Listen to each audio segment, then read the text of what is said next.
I'm going to start recording, and I'm just going to do a little clap so at least I can sync the sound my end. And I meant to say I'll be doing a bigger intro, so I'm just going to say hello, Thomas. Yeah, no worries. Today's guest is Thomas from StoreHero. Hello, Thomas. How are you? Hey, Amanda, really, really nice to be on the show. Really looking forward to chatting to you this morning. I'm all good. I'm delighted to have an Irish guest on because, as most of the people who know me know, even though I've got this English accent, I've been based in Ireland for almost 30 years. So it's always good to have someone from Ireland on. And I'm really excited to have you on because I think you've been really smart at promoting what you do. So actually, you were the top of my list when it came to doing these podcasts. So firstly, before we get into StoreHero, which is what you do and what we should be measuring and not measuring for an e-commerce business, tell us where this started for you. How did you get into marketing? Yeah, it's quite a long story actually. My mother has actually had an e-commerce business in Ennis in County Clare called wowee.ie, actually for 20 years, so quite a while. That was a very much, small family business at the start, kind of grew over time. The nature with any family business is that, it's all hands on deck for everybody. I often kind of tell a story where in a lot of houses, maybe it was hoovering the hall or cleaning the car was the chores. We were doing SEO on Mam's website, maybe when I was 10 or 11, 12 years old. She always said it would stand to us. I never probably believed her, but 20 years later, I'm still here doing this. So maybe she was right. So yeah, I mean, it was very interesting kind of to grow up in that house, to be honest with you. We.ie is kind of personalized gifts, baby gifts, wedding gifts, Christmas gifts, that kind of thing. It was an interesting start. People have, for instance, we actually just grew the business. I say we, mainly my mother, grew the business primarily through SEO only for probably 12 years, which for anybody listening today, which is, everybody's spending heavily on Meta and Google, that kind of sounds like a pipe dream, to be able to grow a business purely through organic mechanisms. But e-commerce wasn't as rosy as that sounds back then. You didn't have the technological infrastructure like Shopify out there today. I remember vividly days coming home. She would come home from work and the checkout would be broken, or this piece of tech will be broken, that piece of tech will be broken. So yes, I mean, you didn't have the constraint that a lot of e-commerce businesses have today around rising customer acquisition costs, but you also didn't have that kind of technological infrastructure that I kind of spoke to there as well. So I suppose, yeah, we grew up working in the family business, doing everything from SEO. Then I suppose when maybe 2016, I kind of started, figuring out what a Facebook pixel was. What is that? We were doing a bit of boost posting. I'm sure everybody's familiar with that, listening to this as well. But really trying to understand how do we retarget customers and that kind of thing. And that was really interesting. For the first time, seeing the levels of granularity that you could get to target individuals, and then being able to actually understand, okay, how many purchases have I driven from that order, from that ad? What's it costing me to get a purchase? This was not data that we ever had before. And yes, it sounds very normal for everybody listening to this podcast to understand that right now. But like that was 8 years ago. It's a long time in the scheme of e-commerce. I actually set up my first e-commerce business myself in 2014. So it was a business called Stories About You. And essentially what that was a personalized gifts book business that I actually did with my granddad, would you believe? So my granddad is a brilliant artist and he would paint the books originally. So I wrote 4 or 5. I think there was one about hurling, Gaelic football, for any of your English guests, there are 2 Irish sports, Christmas, First Holy Communion, and kind of going back to primary school. So the idea was that you could pop in your child's name, their county, their favorite team, favorite player, and they come on and match and score the winning goal. And, the book is very tailored to them and personalized to them as well. So I started that in 2014, probably ran that for 5 years. Never really made a whole lot of money out of it, to be honest with you. But what it did give me was a massive grounding in e-commerce and really just trying to figure everything out. Again, trying to hone in on what I had done for Mam's business, really trying to figure out SEO, setting up a website which wasn't on Shopify originally. It was on a platform called Volusion. It then moved over to Shopify in 2019. But figuring out how to buy products, figuring out I've set up an email marketing campaign, running my own Facebook and Google ads, that kind of thing as well. It was definitely an exponential learning curve at a younger age that definitely stood the test of time to me. Um, I know I'm kind of going on here, but No, it's it's all quite a good. detailed story. Um, from there, I think it was, yeah, I said I moved the business over to Shopify, my own business. I think it was January 2019. I'm not sure if anybody listening is familiar with a platform called Udemy, basically an online learning platform. And I found a course online to how to build a Shopify store for $20. And well, I found a couple of them, and I did them all in the space of probably 2 months, and then moved my own business over. And I actually ended up setting up another kind of, artificial plants pots, tables, kind of home care tables, that kind of thing, business also on Shopify. Just to kind of, I was in the weeds with it every day, and it was interesting. Um, that June, I think it was probably 2019, I actually came across an ad on Facebook to work at Shopify directly, as a support rep. And I mean, I was kind of just looking at Shopify all day, every day at that stage. So I thought, what better place to go and learn how to run an e-commerce business than go and work at the company who has the most e-commerce businesses in the world on there. And I ended up getting the job. It was a class. It was an amazing experience. So the original support role was, helping people with everyday business owners with, the everyday problems. How do I add my domain name? My product page is broken. I need to add a Facebook pixel. More technical based questions. The parts of those conversations I would really, really enjoy was when people said, I'm trying to improve my average order value. I'm trying to improve my conversion rate. My Facebook ads aren't working. I didn't actually really enjoy the technical side of it, if I'm going to be completely honest. But I really loved what Shopify kind of termed as those merchant growth conversations. Um, that was kind of the first foray at Shopify. And then I kind of moved through a couple of different roles. I spent about 3.5 years there, but the last 2 years, I was essentially working in Shopify Plus. And for everybody who's not familiar with Shopify Plus, is essentially the kind of the tier for bigger businesses within the platform. So the first kind of year in that role was working with, essentially as a consultant for brands between about 5 and 15 million. And then the last year I was working with brands between 25 and 200 million. And that was an incredible experience because you're literally working with the biggest brands in the UK. You're speaking to the owners every day of the week. And I'll just tell you, Amanda, they don't all have it figured out. They worry about the same things you and I do on a daily basis. But it was a really, really interesting experience to hear these guys, talk about, what they're planning, how they're thinking about it, what they're concerned about, what the problems they have. And, for me, that was the dream job to land because very quickly I was just in front of the best and the biggest e-commerce and Shopify brands in Europe, speaking directly to the founders. And for me, that was just exactly what I went to Shopify for. It was to try and just soak up as much industry knowledge as possible. And I suppose, yeah, to kind of summarize that's how my marketing and e-commerce journey really began. So that's huge. So firstly, you were born into this, which people my age are a little bit jealous about because we didn't even have the internet till I was in my 20s. So, and secondly, also, you're really annoying because you're one of those serial entrepreneurs that just keeps trying things. And again, that makes people like me really jealous. And also, thirdly, I'm really glad to hear that, because I think a lot of businesses think everyone else is better than them, is everyone else is smarter than them. So it's really good to hear that some of those big business owners are in the same position as a lot of us. And with Shopify, which is obviously, we'll talk about StoreHero in a moment, because Shopify's the obvious choice now, I think, for as much as I love WordPress. I hate setting up analytics on WordPress, on WooCommerce because it's so complicated. Shopify really has everything in place to make e-commerce easy for small businesses. So it really makes sense for them to do that, but it is lacking in some areas, and that's really what we're gonna talk about. Or out of the box, it is lacking in some areas. So firstly, the biggest issue for small businesses now who have an e-commerce store, you talked about installing the Facebook pixel back 8 years ago, which does seem like another century ago in the world of e-commerce. What's the situation now? What is the problem for businesses that might be using Meta ads now?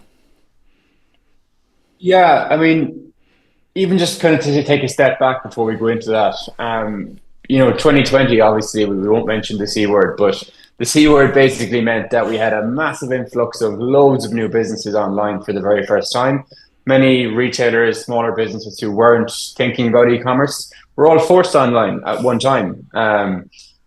It was a crazy time, really.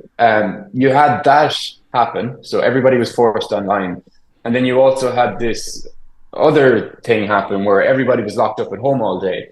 And what do you do when you're locked up at home all day? You're on your phone, you're scrolling all day, you're on your laptop. But from a Facebook and Google perspective, what that means is there's so much people on their phones, and anybody who's running ads, you have so many eyeballs to get to those ads. And really, what I'm trying to get to is you had a position where there was way more new stores, a lot of them online for the very, very first time, coupled with this situation where everybody was home on their phones. So ad prices were actually on the floor. Again, people don't really think about that because everyone was in lockdown. Everybody was on their phones. That just meant ad prices were really, really low. And then coupled with that, you had, checks being sent out to everybody. People couldn't really spend their money. So people had way more just, extra cash in their pockets than they probably ever had in a lot of cases before. Not everybody, but for a lot of consumers, it actually was a good time financially. So all those things combined just meant that you actually really couldn't have created better macro conditions for an e-commerce business if you tried. All physical stores are closed, ad prices are on the floor, consumer has loads of money. It was set up absolutely perfect for it. Now, the challenge brands have had we see it obviously every day, but I'm sure you see it as well, Amanda. The problem brands have had, in my opinion, in maybe the last 2-3 years, is that, physical retail has reopened. Obviously, all the shops are back open. Nobody's on their phone as much as they were. So that, coupled with way more new stores online, has just really driven the cost of advertising for e-commerce businesses, to a point, unfortunately, for a lot of businesses where it's unsustainable. They're really, really struggling. And that we kind of call it the Facebook or the Google tax. A lot of brands that are advertising now, the cost to acquire a customer in some cases has doubled or tripled from what it was 2-3 years ago. And, if paid marketing, and unfortunately it is the case, for an e-commerce business, you rely on paid marketing to drive your business forward. And if it's now costing you double or triple to acquire a new customer, that's a huge tax that has suddenly been placed on your business that you mightn't have had before. And it's definitely an area that we see an awful lot of brands are struggling with. And I suppose they're really just struggling to quantify, is paid marketing worth it? Am I making the right decisions? Like, you need to make as a business owner, hundreds of decisions, micro decisions on a daily basis. But if e-com is your primary mechanism to drive sales, the decision around how much do I spend on advertising is probably one of the most important decisions on a daily basis that you need to make. And it's often one of the most difficult decisions to make as well. So those two things combined just, make it a challenging time for brands. Yeah, I can see that. And I'm going to pause for a second. So I'm going to put a clap because business operator. And yeah, that's a really, really important one as well. So, and the last one would just be brand with a capital B, just making sure that you're building your brand. You're not just selling a product and running just, bottom of funnel Facebook campaigns all of the time. If you can build your brand up around it, just for instance, one brand I'm working with at the moment, they're a Finnish shoe brand. Sorry, I lost you there. You're gonna mute. I can't hear you. Yes, I messed up again. Oh, you are doing okay. so brilliantly, and I'm feeling like incredibly embarrassed because I stopped recording to when we were messing with the sound, and I missed the first section of. So I'm going to come in with a question. Okay, cool. I'm so sorry. You're fine. It's just as well it's not Mark Zuckerberg I'm interviewing, eh? Okay. Right. So I'm going to come in with that Google question again, and then I'm going to ask you what it is we should be measuring. Is it possible that businesses could actually be losing money when they think they're making money? And then you can say those exact things you've said. Is that good? Yeah, fire away. Okay. So I'm going to do another clap. I'm such an idiot. Okay. So what we just talked about, the meta ads, the problems with the meta ads. You've been in business a long time. You've been in business since you were a toddler, basically. And I remember the time when Google Ads, we went through exactly the same thing with Google Ads. Google Ads used to be as cheap as chips. You could, as long as somebody wanted to buy your product, if you put an ad up, you would sell it, you would make profit. So is this the second wave that we're talking about here? Yeah, I think so. Shopify have made it really easy to start an ecom business. If you open up a shop, this is not an ad for Shopify, by the way, but if you wanted to set up an e-commerce business today, you can log on to Shopify. You could probably be live with a new product in an hour if you put your mind to it. That's just a million miles away from where things were even 10 years ago, like so far away. Um, that that's really easy to set up. The thing I often say to people is, yes, I mean, it's never been easier to start an e-commerce business, but I think the problem is it's never been more challenging to grow that business profitably because, once the barrier to entry is dropped and it's really easy for everyone to set up a store, everyone's coming online. Like the amount of new Shopify stores that are set up on a daily basis is incredible. Now, the problem with that is you've way more competition, coupled with the fact that rising customer acquisition costs, which you just touched on there, mean that to start getting that first 10 sales and making sure that they're profitable is really, really hard today. And I think there's probably four. I often get asked, what business would you start tomorrow? And to be honest with you, I don't have a specific business in mind if it was an e-commerce business, but there's like four key pillars that I would ensure the business would need to have. And what are they? So number one would be, really healthy gross margin. So when I talk about gross margin, I'm not just talking about your product cost, taking out your product cost, product packing, shipping, transaction, fulfillment fees, any return costs. After you take out all of those fees, what does your gross margin look like? I think for an e-commerce business today, that needs to be at 60% minimum. A lot of brands that we're working with StoreHero, that's around 30%. And that's a really, really hard business to scale today because as we've just touched on, the cost to acquire customers is just going north, unfortunately. So if you're starting with a really low base of gross margin, that's going to be a hard business to scale profitably. Number two would be, capacity to have a really high repeat purchase rate.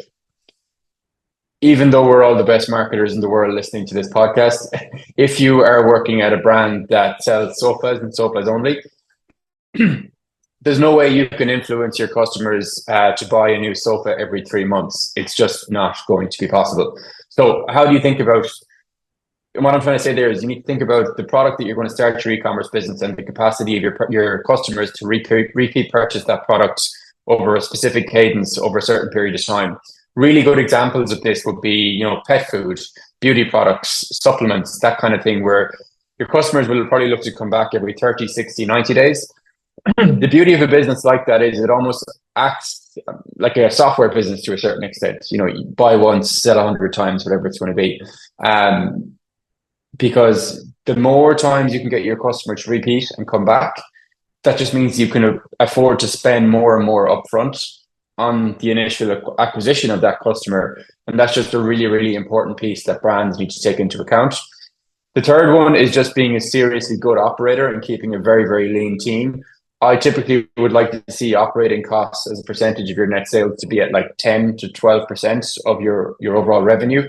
If you can do that, that tells me you can run a really, really lean business. And that is just so important today as that kind of Facebook and Google tax is being applied to businesses as well.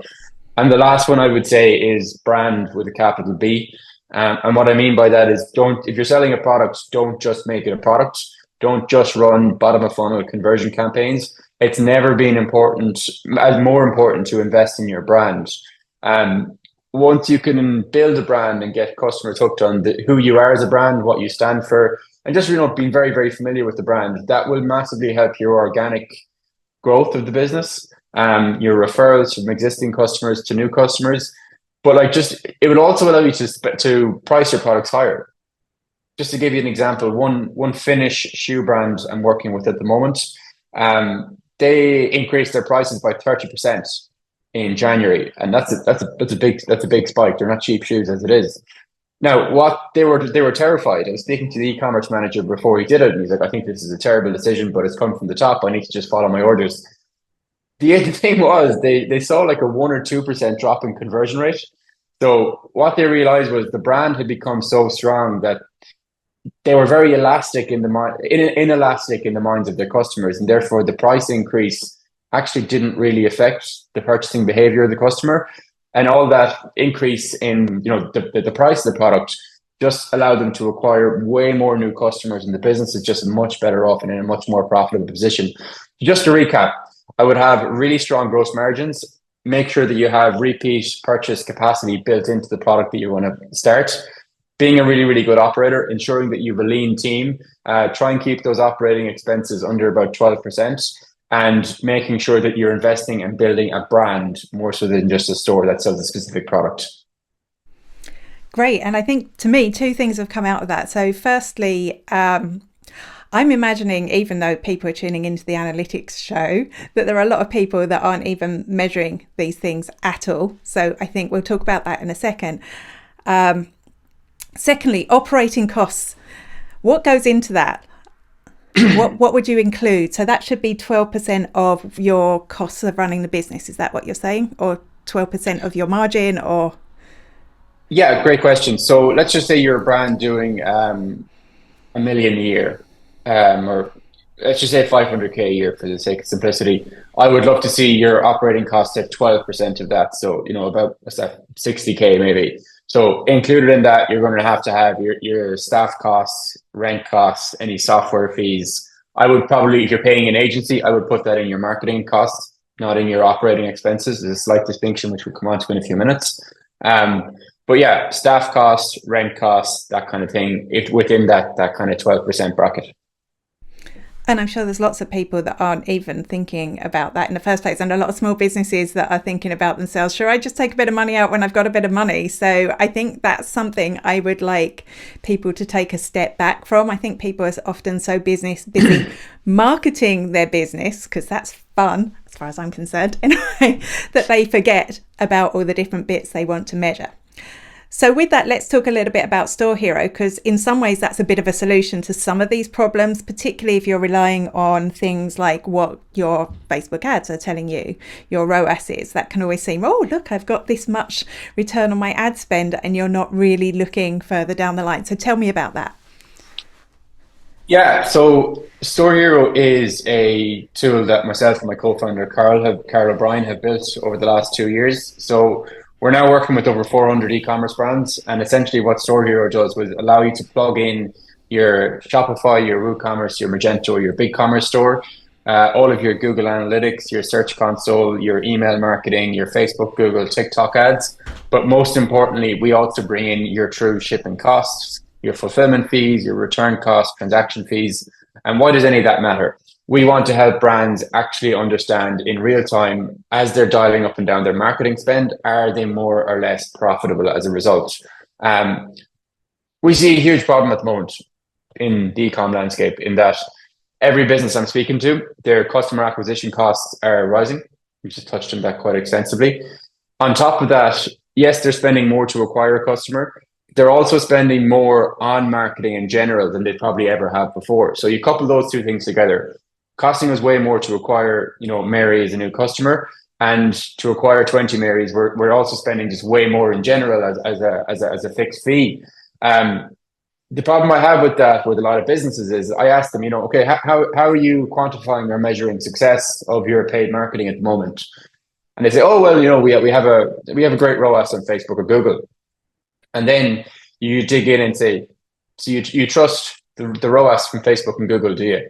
And nobody will say yes. They all say no, we don't. Because the problem is, and you see this as well, you log into Facebook and you log into Google, and they're both trying to claim the same sale. Everybody listening to this podcast has seen this. Often you'll see 50K in Meta ads and 50K in Google, and then you log into Shopify and you might have 80K in revenue. And that all hasn't come from paid marketing. So there's huge double counting going on for both parties. And that just means that business owners are in a position where they're spending more than they ever have. And they're basically quantifying the biggest expense in the business on a metric that they don't trust at all. And I think that is just a recipe for disaster. And it's just not a really efficient way to run a business. So essentially what we're trying to do is we figured out how to get to a figure called contribution margin. And don't get scared, that's not an accounting term. really what we're trying to understand is as you spend more or less on marketing, I'm actually not as focused on your sales. I want to understand your profit after that spend. So if you've increased your spend by 20% this month, okay, yes, we can look at your sales, but I don't really care about your sales that much. I want to understand as you've spent more on your marketing, has that meant that you've driven more or less profit as a result?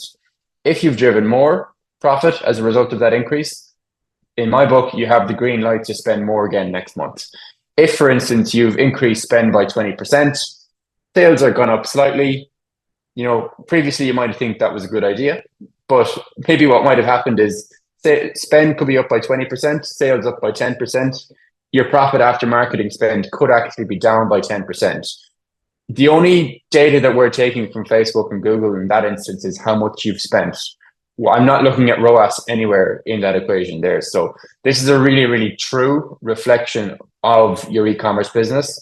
And obviously, once we plug you in, you can look back over the last 12 months and actually see, okay, we know in whatever June we took a bit of a punt and we spent 50% more on marketing. We can have a quick retro on that and see, was that actually within the business's best interest, or maybe the business owner has a hunch that it wasn't really useful or it wasn't very beneficial, but I don't actually have the data to back it up. StoreHero will quickly articulate that value to you and show you, was the increased spend actually worth it for the business? I think that's really important because as someone who, like, a long time ago tried to run an e-commerce business and I ended up doing more sales offline than online, yeah, you wouldn't know, were you making a profit? That was the whole thing. You'd never know unless you were crunching numbers every day on top of all your other activities.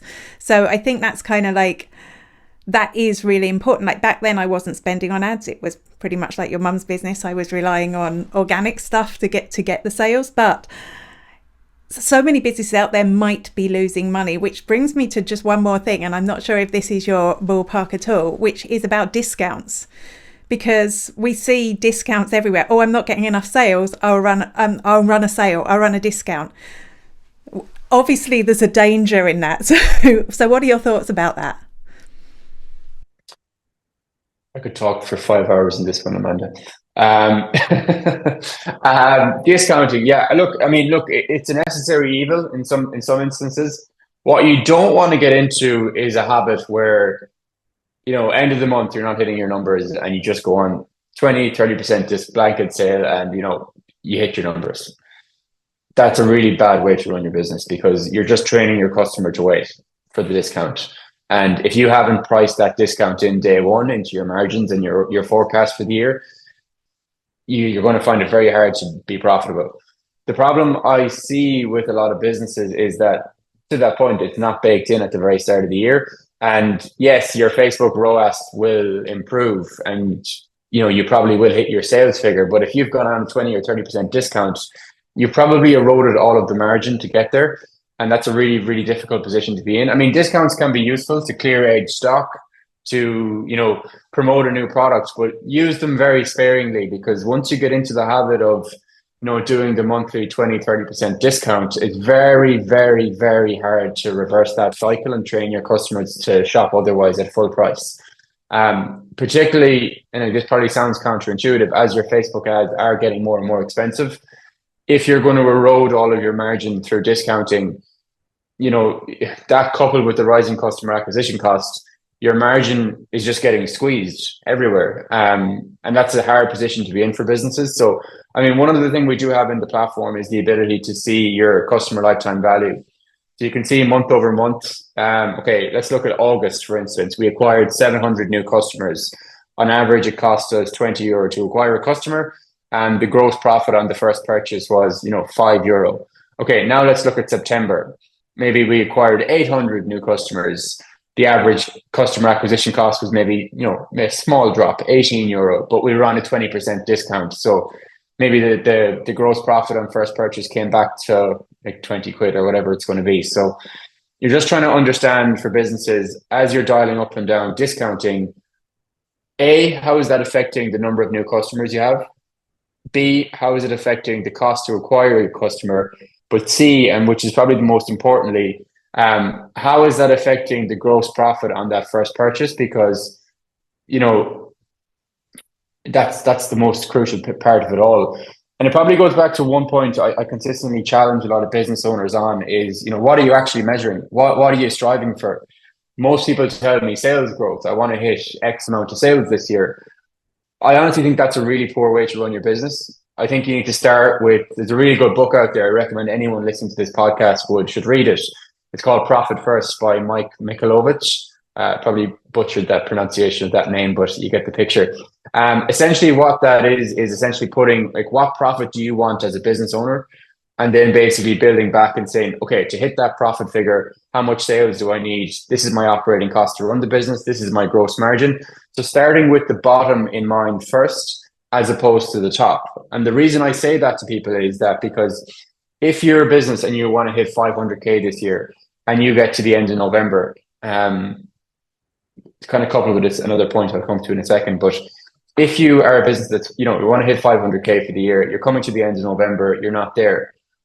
If your sole North Star for the business is to hit that 500K for the year, you might just go heavy into discounting to drive your revenue up. You might go heavy into paid marketing to drive your revenue up. And you know what? You probably get there. Now, have you had a successful year? Depends what you're measuring. Back to my original point. You may have hit that 500K mark, but if you've just done the heavy discounting coupled with the really big spike in marketing spend, there's a good chance you've hit your number, but you may have lost a ton of money on the back end. So trying to sit down day one, figure out what your profit goal is, be realistic with it. We all want 10 million in the first year. I'm only messing. But, be realistic with what your profit goal is. If it's break even, that's also completely fine. But just reverse engineer it. Here's my profit goal. Here's my staff, my rent, my operating costs. Here's my gross margin. And, this is how many sales it's going to take me to actually hit those numbers. That's a really important piece that not enough small business owners are looking at.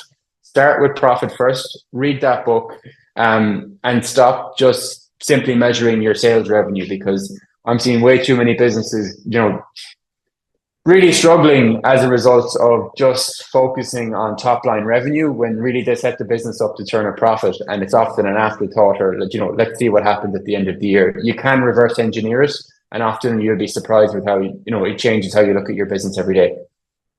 I love that point, because I am one of those people who has a revenue goal, but I'm also one of those people that's very tight on my profits. I am, as I said, I didn't want to crush numbers all day. I do. I keep an eye on everything to make sure I'm profitable, but I feel like I need to slap myself in the face now, because I never thought of just setting a profit goal instead of a revenue goal. That makes so much sense. So if there's one thing I've learned from this interview, it's 100% that. So thanks for that. That's fabulous. I want to keep talking to you all day long, but I need to close the podcast. So I'm going to come on to our quick fire questions. Is there anything else quick you wanted? Because you said I'm going to come on to it. Was there anything else quick you wanted to say before I move on to our quick fire questions? I had something and it's completely gone. Okay, well, maybe my random questions will spark an idea. So firstly, data, or data? Data. Data, really? You're letting me down. You're Irish. You're supposed to say data. I don't have a strong opinion of it. You had to think about it as well. What is it that you do say? So cookies, when you get a cookie banner, do you dunk it or do you delete it? I actually usually accept them. I'm just more interested in the ads. Most people hit no. I'm genuinely more curious about what kind of marketing they're doing. It's probably just the inner marketer in me. I usually accept them. So do I. And I was actually, when I first found out that people actually do decline them, I was kind of shocked. I didn't realize that happened, but now I see in my own stats from my own cookie thing, so many people do. Okay, and third question is AI, yay or nay? Oh, massive yay, 100%. Look, this is fundamentally going to change how every business operates, and even going back to that lean operating cost piece, there's so much that you can do at the moment, even with ChatGPT, that it will get so much better again over time. But the efficiencies that you can drive from various AI tools at the moment is absolutely incredible. Everything from writing great email customer copy, to spreadsheet enablement, to, writing macros in Google Sheets. I'm not an expert in Excel or Google Sheets, but thanks to ChatGPT, I can write these really long, complex formulas that would have taken me years to figure out how to do. So, it's as good as the prompt that you'll give it, is what I'd say. A problem I see a lot of brands, or people in general, struggling with how to navigate ChatGPT is giving it a very, very generic prompt and not being happy with the results. But you can go so deep with it.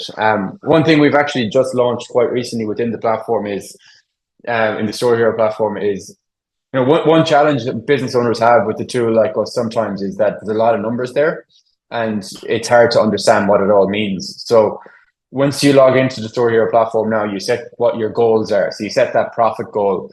And basically every metric has, versus last week or last year, but also versus target.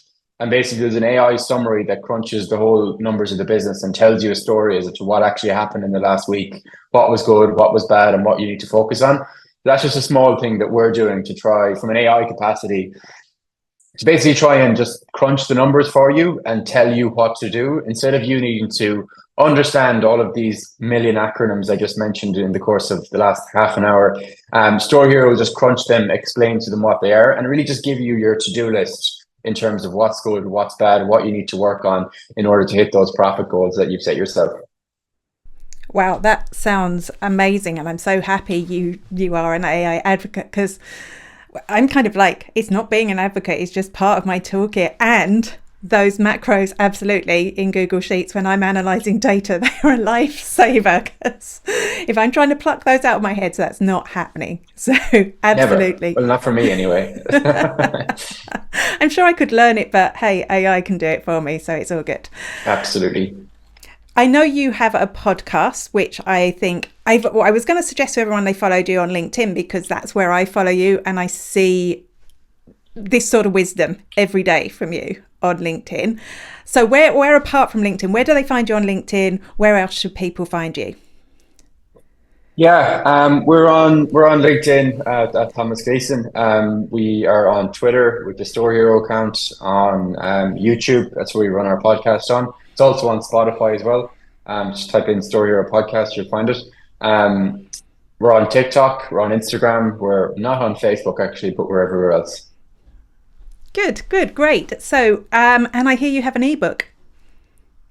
We are, it's the 4th. We're recording this on the 4th of September, but we're about to release it now this afternoon. So wow. I'm really, really looking forward to getting that out there. We've about 20 to 25 really, really good contributors. And we've really just distilled, maybe a lot of the messaging that I've spoken to in the last 30 minutes, 40 minutes, whatever it's been, around, really getting your e-commerce business ready for a really profitable Q4. And we have some really good contributors in there trying to break down a lot of the kind of key points that we would have touched on in this, maybe in a lot more detail. So it's free to download.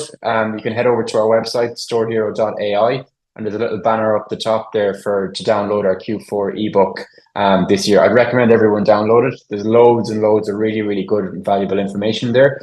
And obviously, if anyone has any questions on any of the content in there, just feel free to reach out to me on LinkedIn or by email at thomas@storehero.ai.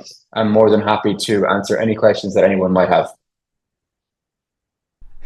Great. Thanks so much for being a guest on this first series of that Analytics podcast, and we'll see you again. Thanks very much, Amanda. Lovely to be on.